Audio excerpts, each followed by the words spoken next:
Hey everyone, welcome back to another episode of Canadian Gamers. I'm here with Steven as always, and we've got a bunch of crap to talk to you about today. Some cool stuff. Hopefully we'll get some good conversations going, especially with people who listen, and you guys are all going to hear a cat in the background, but that's, that's normal. Alright, so the first thing that I wanted to talk about today was the big news that actually hit today, which was DC released their entire movie lineup all the way to 2020, believe it or not. Have you heard about this? I did not. Well then, giddy up. We'll get his live reactions, everybody. Alright, so what I'll do is I'll list off the movie and the year it's going to come out and nothing else, okay? I'm not going to talk about actors and actresses and stuff because for the most part we don't know. They didn't really say anything. Alright, so everything starts with Batman vs. Superman, The Dawn of Justice, which comes out in 2016. That's going to be followed up by Suicide Squad in 2016. Then we've got Wonder Woman in 2017. That's right, Wonder Woman, a standalone movie. Wow, I'm actually shocked. Anyways, Justice League Part 1, that's actually what they're calling it, in 2017. Followed up by The Flash in 2018, and no, you television show viewers out there, it will not be featuring the actor from The Flash TV series. They have announced that the movies and the television series will be two separate universes. Okay, so I said The Flash in 2018.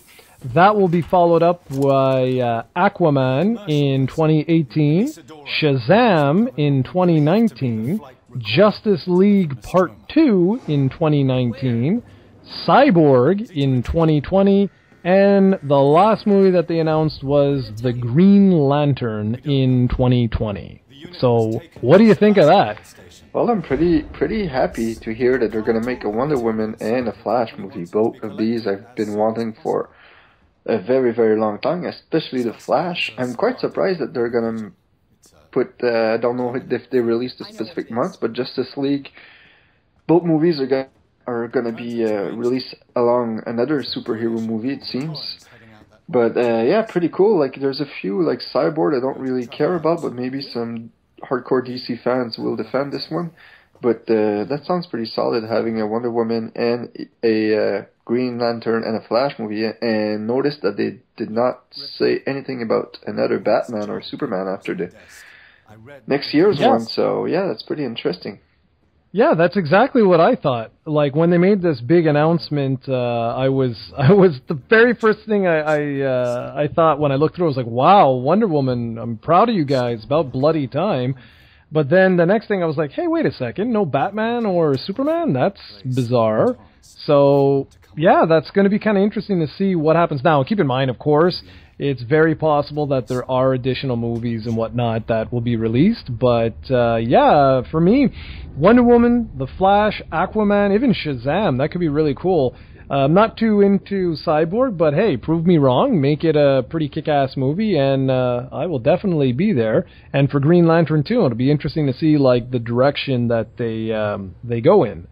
So anyways, that's that. I also wanted, the way I wanted to work sort of today's podcast was going to have a news bit and then something random. So the random thing that I wanted to talk about today, and you might have a hard time with this because I'm not going to put you on the spot. I'll do it first, but you may have to think about it.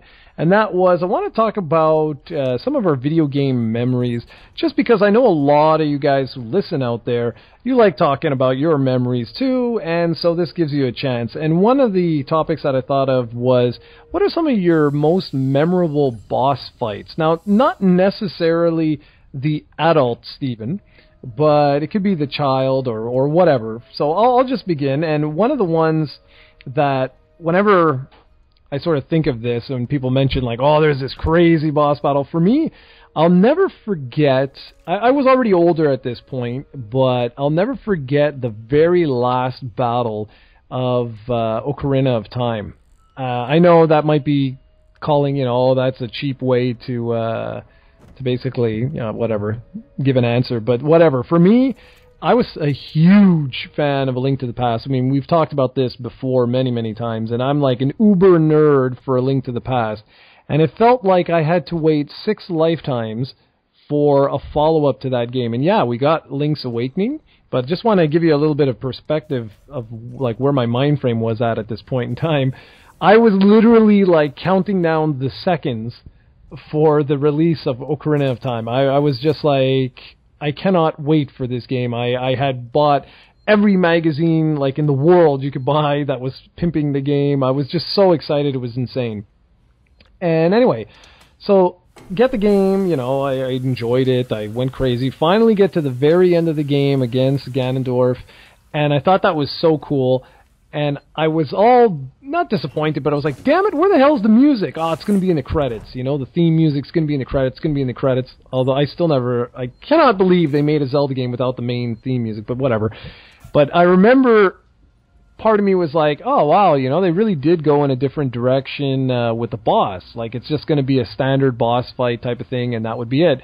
I don't know why. Even though I'm a huge Zelda nerd, I have no idea why I didn't see the ending coming. But when you finally get, you know, to the bottom of the castle and all that crap, and you see Ganondorf transforms into Ganon, and you see it written, and there's lightning and all that stuff, I'll just never forget that. I just thought that was one of the coolest, most badass boss fights ever. And even though the boss fight itself was, you know, kind of generic, it's just that build-up to finally fighting Ganon. I was just like, oh yeah, that's the shit. Now, I don't know if I've given you enough time to think of anything, but it's your turn. Yeah, I've thought about a lot of things when you were talking, and I don't really have something as epic as you do right now, because it's on the spot, like you said. But I'm going to talk about a side boss actually featured in Kingdom Hearts, which I thought was pretty epic, and that's Sephiroth. Because if you remember about the Kingdom Hearts, there was this kind of arena, the Colosseum they called it, if I remember right, where you could fight a lot of additional bosses, and those were pretty really hard. And beating Sephiroth, and just with that Sephiroth team playing in the background, I think it's called what is this team? One-Winged Angel. Yeah, that's it.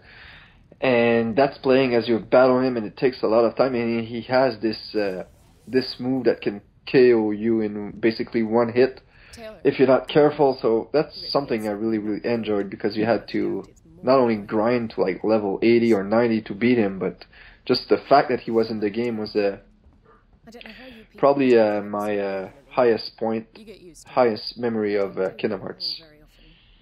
Oh, that's a good one, actually. And, you know, it's funny, I plan to talk about this for 5-10 minutes or something like that, but I was thinking back to, my childhood and whatever, and it's funny, Bowser never did it for me. Not in the original Super Mario Brothers. Wart never did it for me in Super Mario Brothers 2, but Bowser did do it for me in Super Mario Brothers 3. I remember that too, and it felt like it took an eternity back then to get to Bowser. I don't know how long it actually took in hindsight, but I remember when we finally got to him, my brother and I. It was this big, huge thing, and even though the battle was over in half a second, it was still one of these things. I kept remembering the original Super Mario Brothers and going holy crap, I can't believe this is on the exact same system. If you really go back, play Super Mario Brothers and then play Super Mario Brothers 3, it almost feels like it's a generational leap forward. And I think that's lost on a lot of people. But anyways, like I say, I can't really talk too much more about the different boss fights because, like you, I didn't really think of anything. I just really wanted to mention that Zelda story because, well, it was just damn epic. Yeah. All right. Indeed. So you have something else? Well, I can quickly add that the final boss in Golden Sun also was pretty memorable because if I don't remember their names, I think they're two brothers.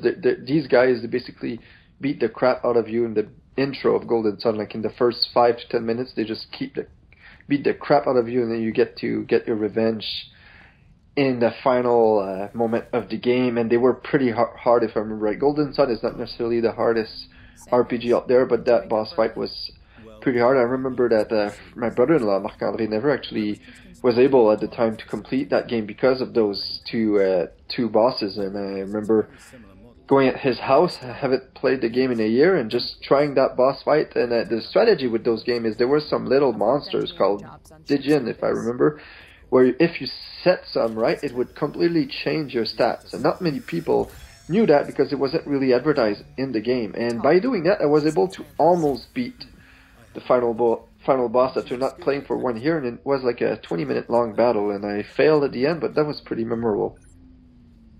Yeah, you know, it's funny you talk about that. I believe that game is now on the Wii U's Virtual Console, if I'm not mistaken. I think I saw it when I was looking through. Oh, you're not mistaken, it is indeed.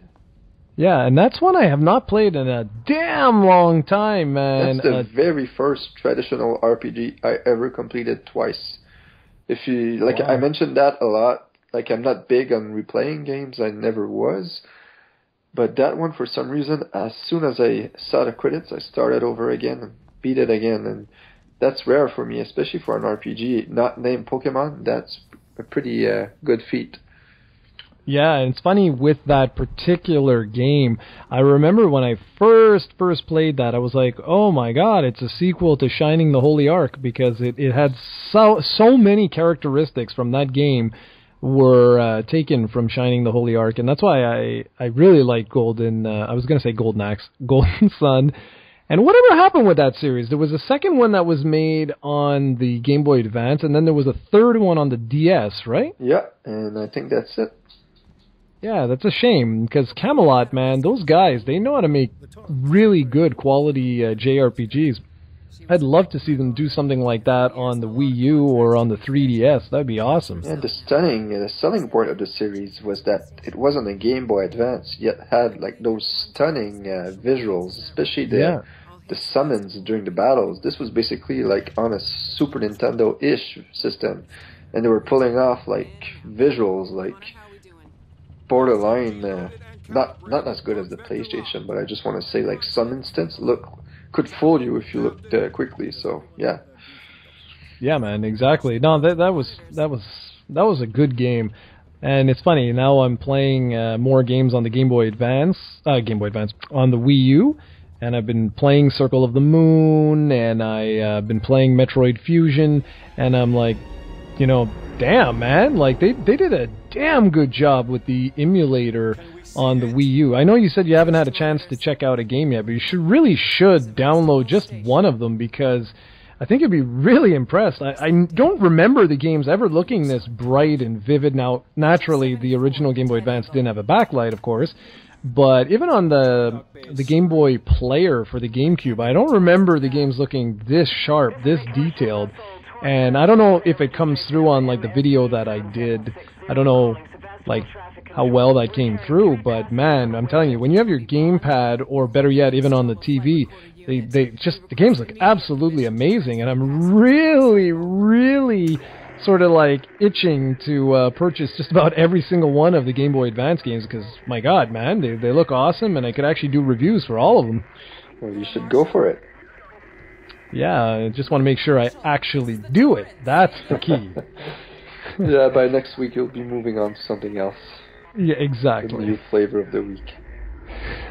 You know me too well. All right, speaking of moving on, we're going to move on to a very quick little piece of news. And so actually, I looked around to see if there was any big news stories. I probably missed like hundreds of them. But it was something that you mentioned to me, actually. I believe it was yesterday or the day before, or maybe it was today, I don't know. You had mentioned that Nintendo games can now be purchased online, and you get like a code for the Wii U and for the 3DS. And I looked into that a little bit further. You can even pre-order games now, and if you sign in with your Nintendo Network account, you can actually have that downloaded to your system. That's pretty good, man. That's a good first step in getting the eShop online, like on PC. Yeah, indeed it is, and it's also a way for you to buy me games, like those Game Boy Advance games you want me to try. Send me the code, and there you go. You see, exactly. Hint, hint, hint, hint. Well, anyways, that was just a quick little news story. The last story, like I said, I looked around. I have other things to talk about, so don't worry, folks. We'll be keeping you here for a little while still. The new 3DS, I hate that name. I'm sorry for you Nintendo fans out there who like that name. I think that is the worst name you could name any like portable or console or anything. That's awful. Anyway, the new 3DS, its week 1 sales are in, and it managed to move 483 units.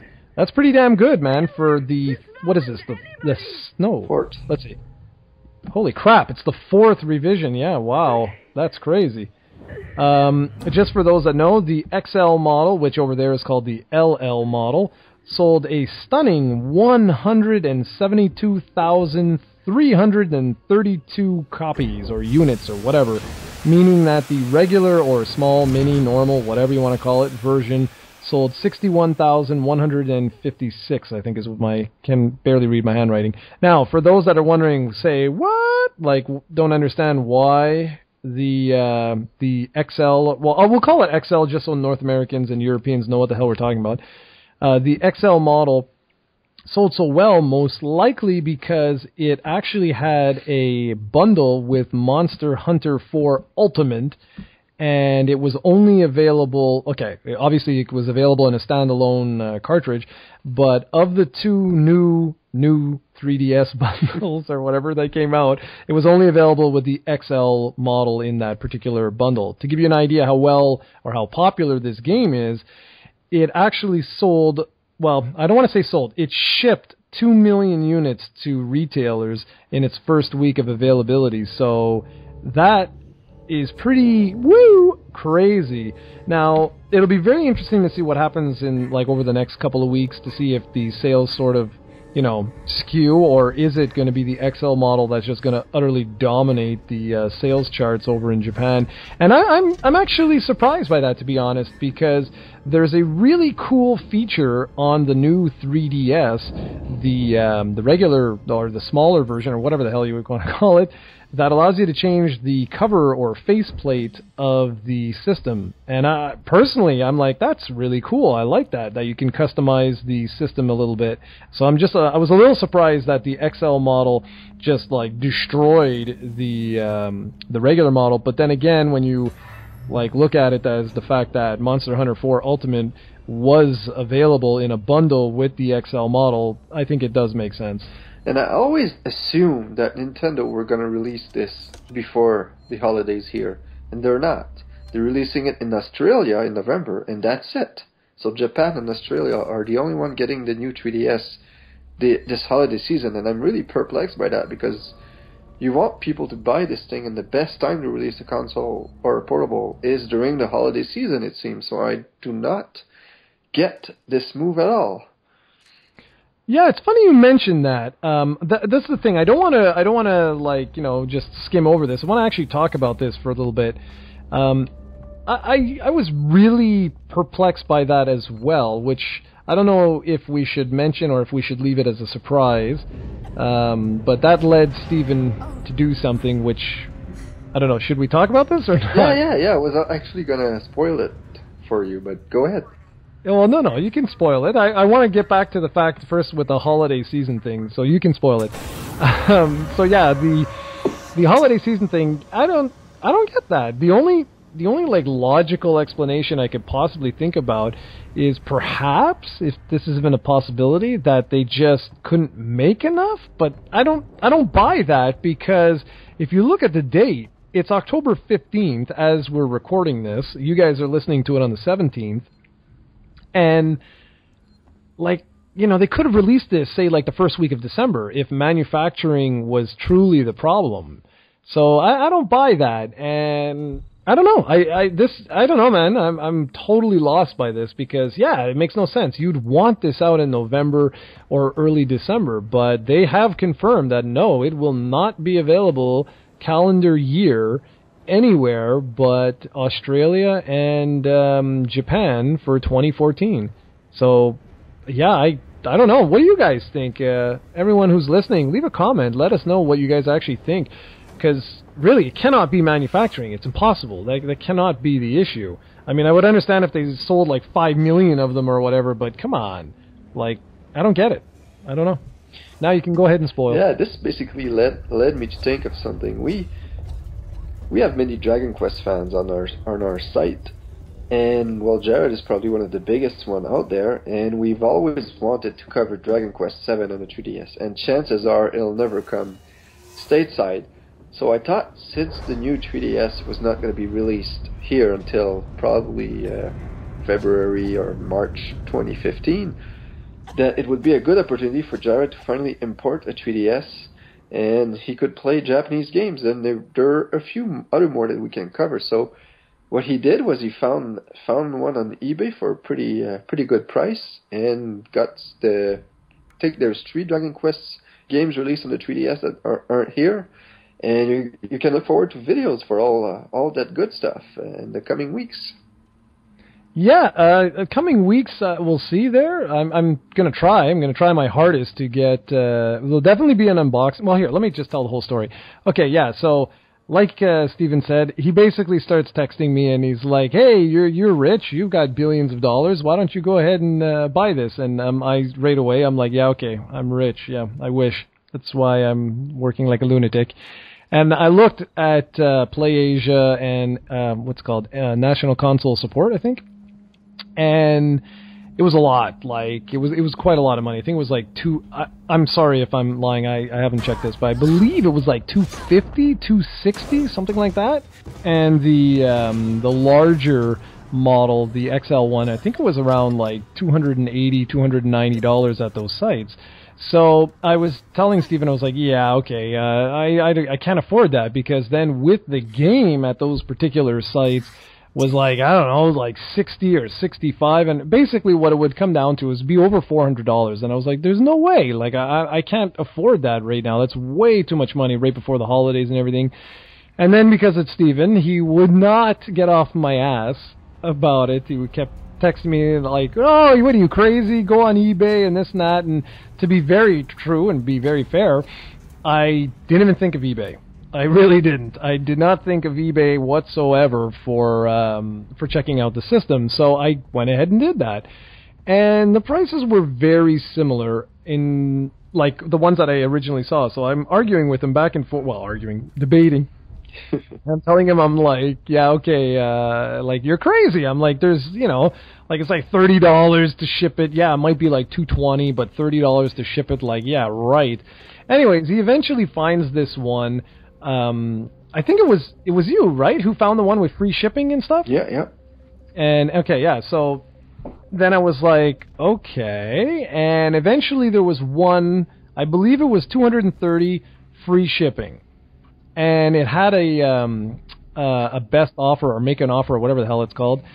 And so I was like, you know what? Whatever. Let me offer the guy $200. It was for the white new 3DS bundle. Well, not bundle, but the system. And I told Steven, I was like, hey, that's it. And Steven's like, well, the guy's never going to accept it. Don't be a cheap ass. Just buy it. It's only $30. Blah, blah, blah, blah. And lo and behold, the guy accepted it. So I was like, okay.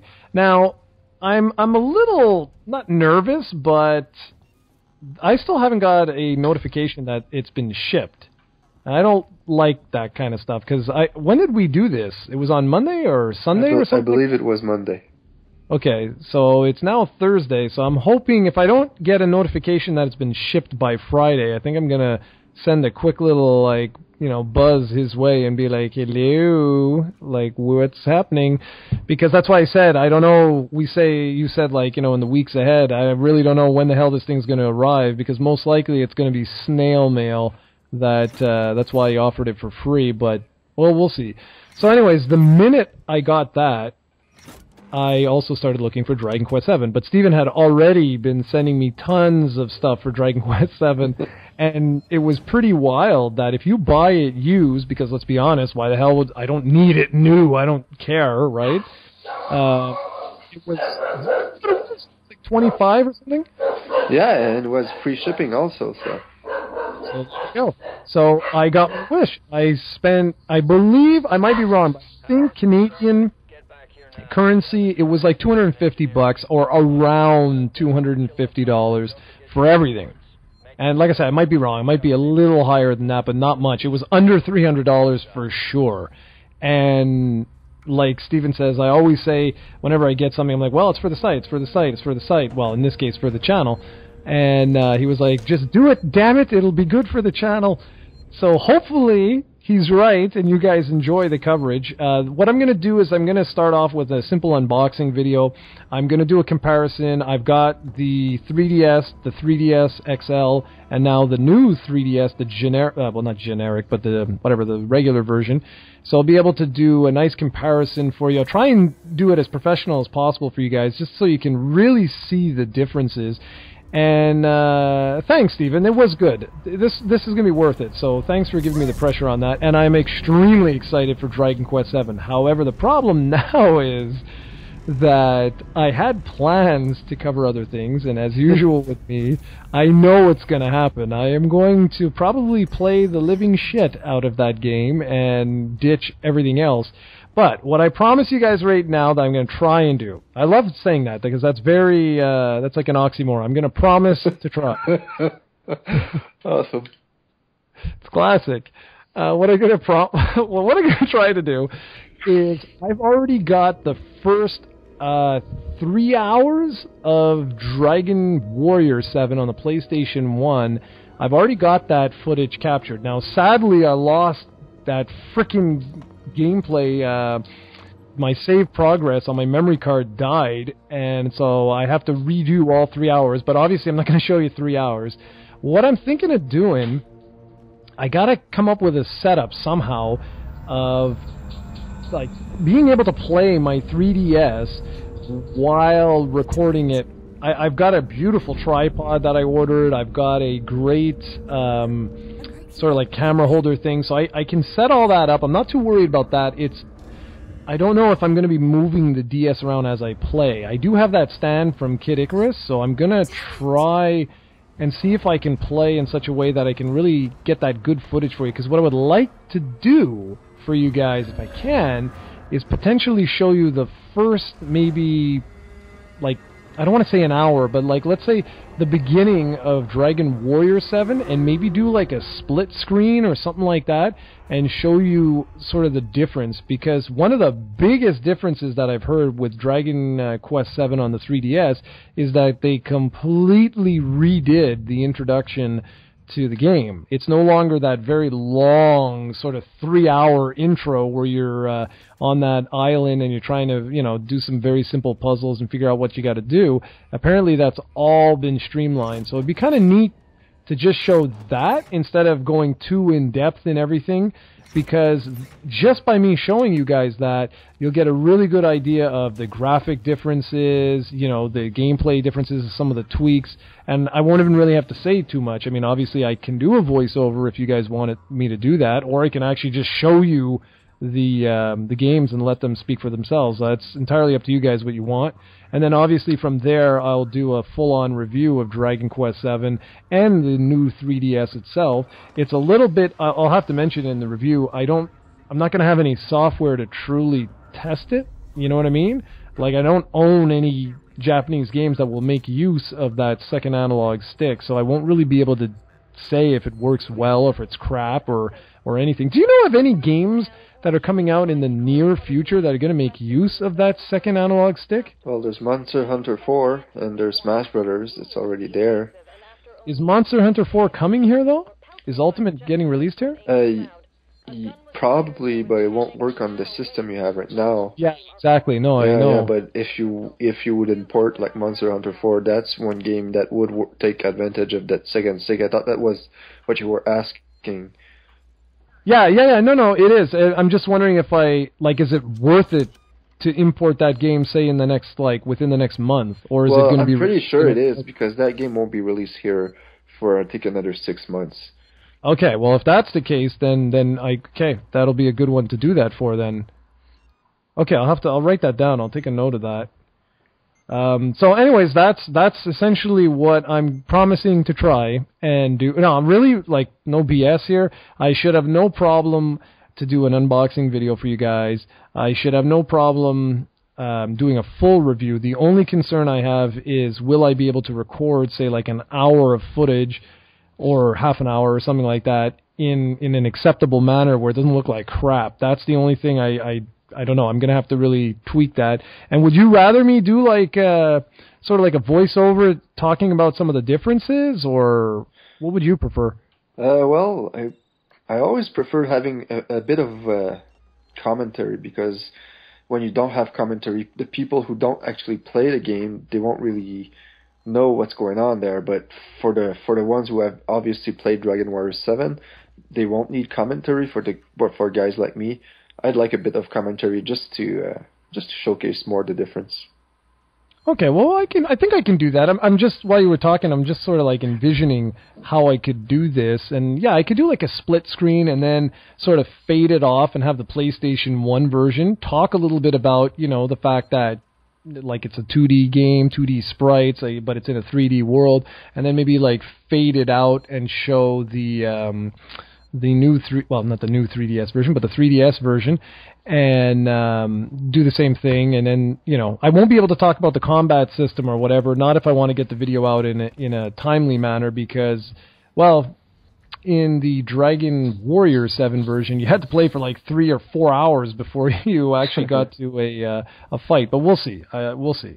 Okay, and before we move on, I know you have a lot of subjects, but I really want you to talk about that Aliens game, and we only have like 15 minutes left because I need to be somewhere at 7.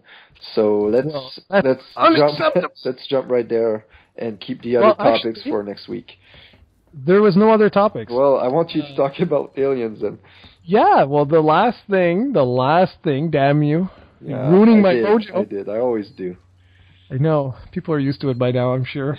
What I wanted to do was, the very last topic I wanted to just touch on was just to ask a question of, like, do review scores matter to you? Do you really give two hoots about review scores? And my little spiel was going to be talking about the new Alien video game, the what is it called? Alien Isolation from Sega and the Creative Assembly. The game's got a lot of flack over the past week or so. It actually just got released last week, I believe. And everyone's been saying, it's gotten like a lot of 5, 6, 7s. There's been a few 8s, but very rare. It's mainly in the 6 to 7 sort of range.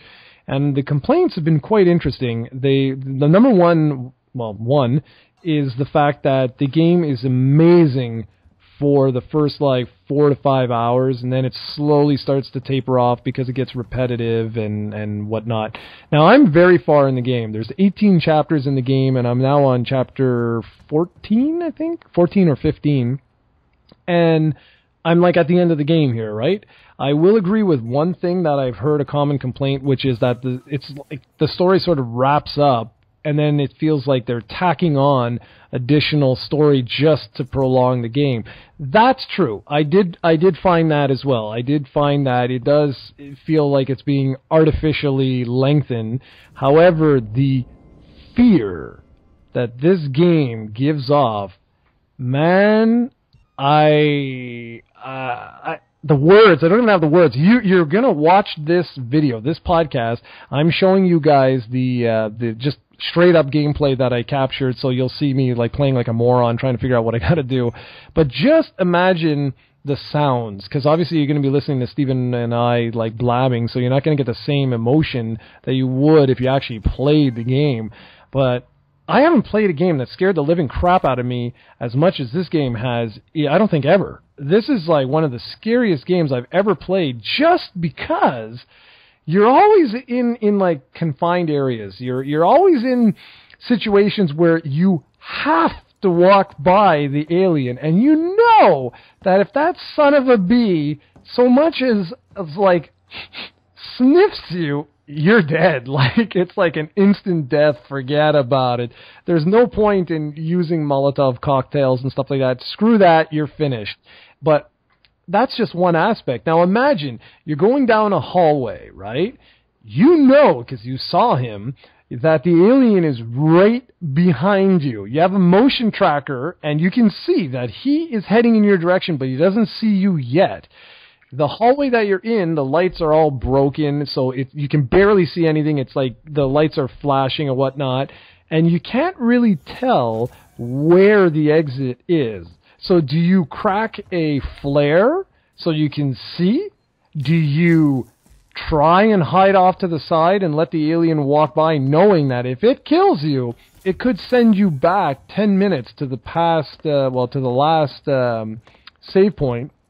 Do you run ahead and take your chance that the exit is directly in front of you?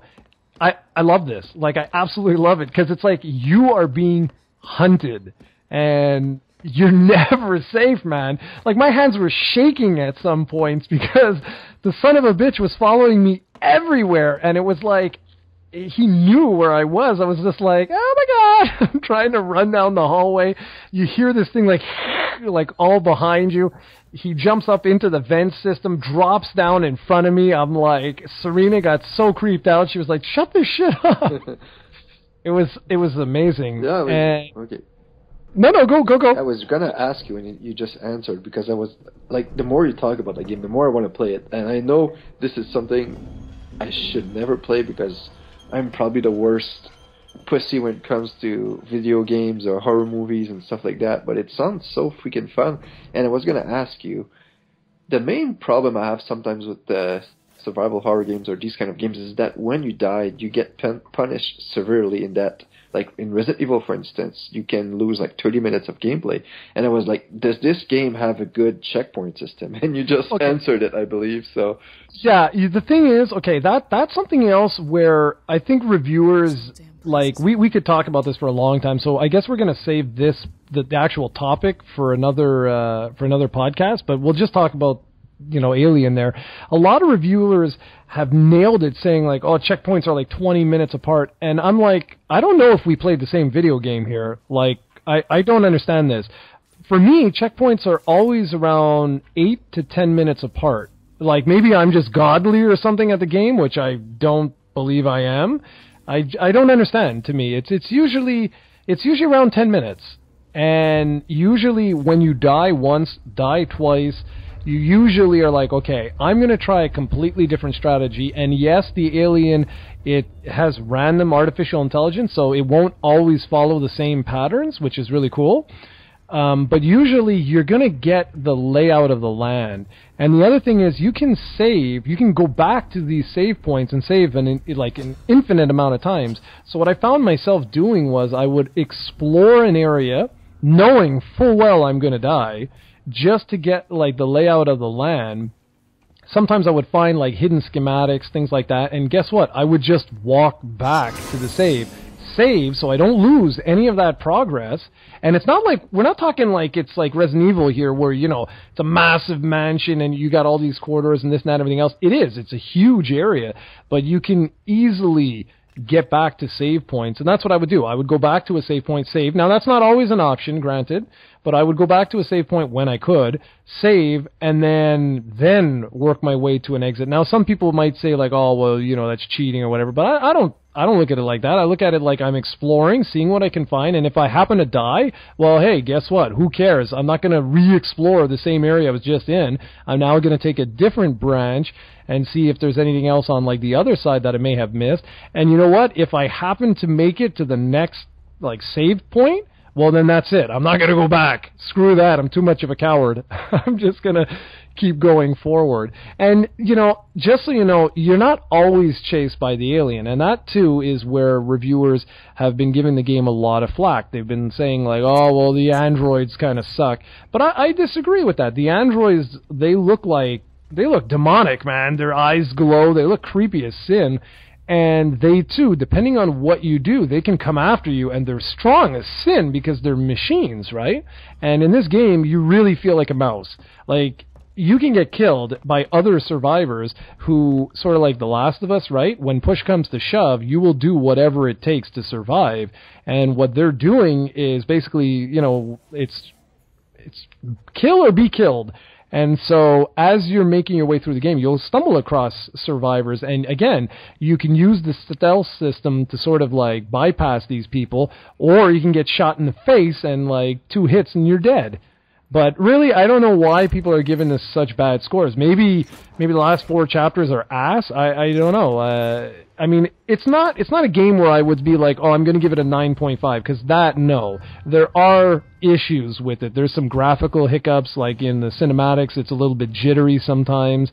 All the money went into the alien and to the environment.